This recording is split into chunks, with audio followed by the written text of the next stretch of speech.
Hey everybody, this is a lecture on angles in circular motion. We're going to talk about different measures of angle, radians, degrees, and revolutions. We're going to briefly talk about arc length, which is just the distance that you travel as you go around a certain angle.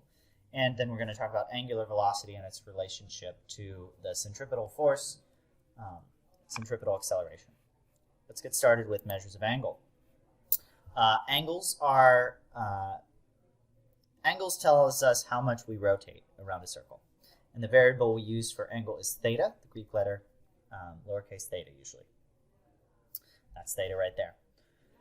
So angle is measured with theta. Sometimes we use delta theta if we want to change the angle, but they're used pretty interchangeably. So when we move in a circle, we can measure our angle in degrees, radians, or revolutions.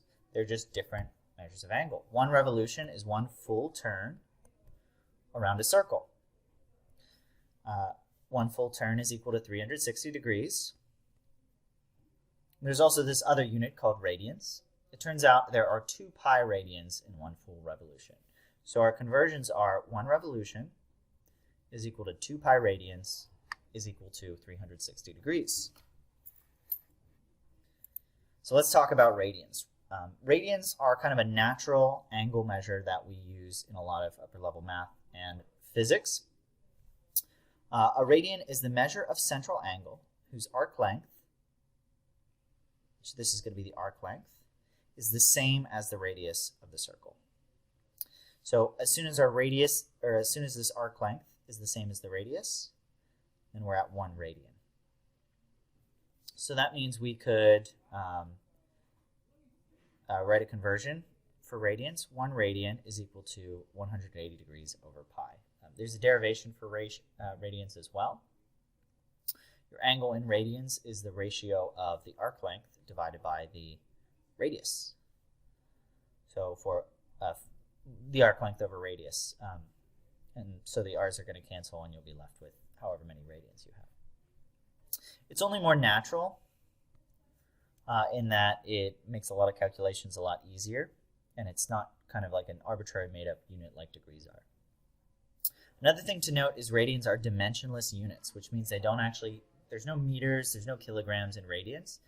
Radians end up being a length over length, so they're dimensionless, though we do usually write rads to describe radians. Let's just do some examples with converting. Let's find these angles in radians and revolutions. First one is from 0 to 60 degrees, so theta 1 equals 60 degrees. Well, in revolutions, to figure out how many revolutions, we just multiply 60 degrees times, well, 1 revolution is 360 degrees, so it's going to be 60 divided by 360 degrees revolutions, which is 60 over 360, is equal to 0.167 revolutions. And to convert to radians, we would just say, well, 60 degrees. We know that there are 2 pi radians in 360 degrees, so 360 degrees down here, 2 pi radians up top. Degrees cancel.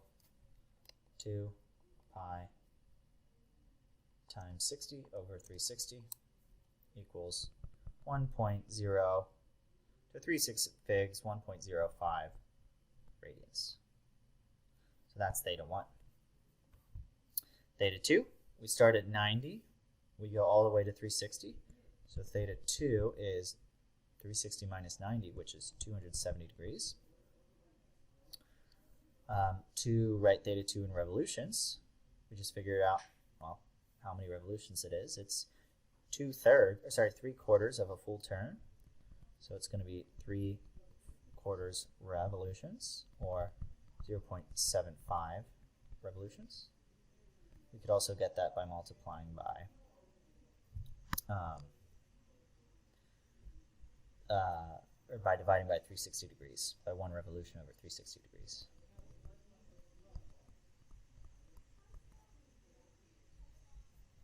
To convert to radians, 270 degrees times 2 pi radians over 360 degrees.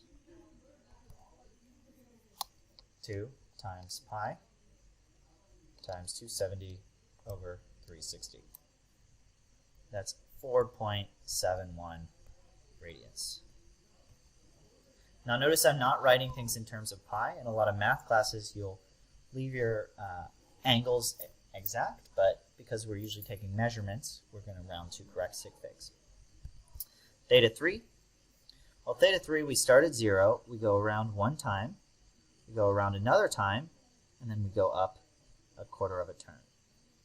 So that's 2 1/4 turns, which means we have 2.25 revolutions. If we wanted that in degrees, we would do 2.25 times 360 degrees. 360 times 2.25. Really, it's 2.25 revolutions times 360 degrees over 1 rev, a true conversion factor. Revs cancel. 2.25 times 360 is 810 degrees. This is our total angle that we went through. And to go to radians, 2.25 revs times 2 pi radians per revolution. 2.25 times 2 pi, 2.25 times 2, 4.5 pi rads, which is equal to 14.1 rads. So notice with theta 3, we went more than 360 degrees. That's okay. If we're thinking about a rotating object, it can rotate by more than one full turn. Arc length is another thing we want to talk about. It's really just the distance traveled around the arc of a circle. So if we think about this CD, it's rotating around. It rotates by some angle theta. The edge of the CD goes some distance, S1. The internal edge goes a different distance, S2. Depending on how far away you are from the center, the distance that you travel will be different for the same angle. So if we want to find the arc length, S, well, we can just figure out how much of the circumference we've traveled through at this position. The circumference is 2 pi r,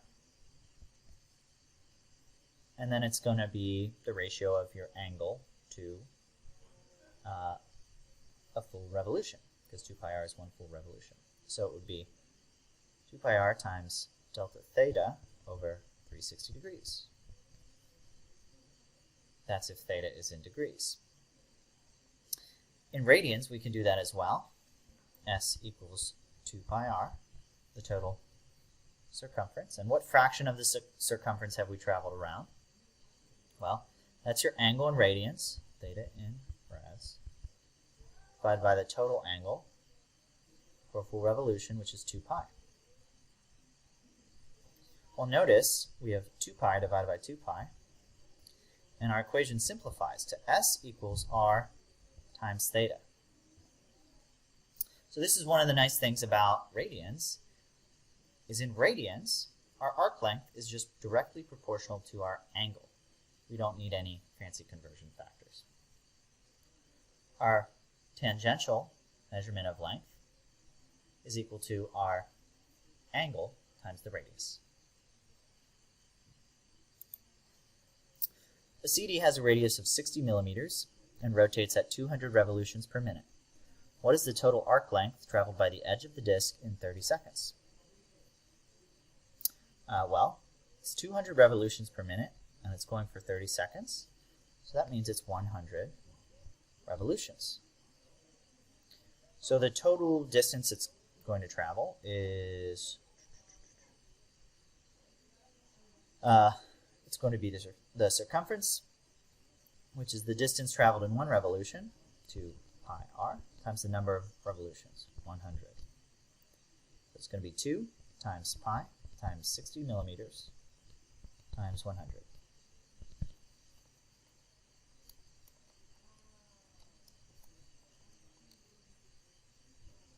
Ends up being 3.77 times 10 to the 4 millimeters.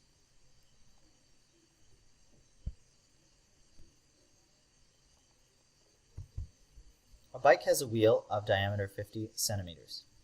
If the bike rides 20 meters, what is the total angle the tires have rotated through in radians and revolutions? Well, we can use our equation for arc length, S equals R theta. If we think about a bike, the amount of arc length that we rotate through is equal to the total distance we traveled, because the edge of the bike doesn't slide across the ground. So we can just use S equals R theta. Diameter is 50 centimeters, which is not the radius. That means our radius is 25 centimeters, or 0.25 meters.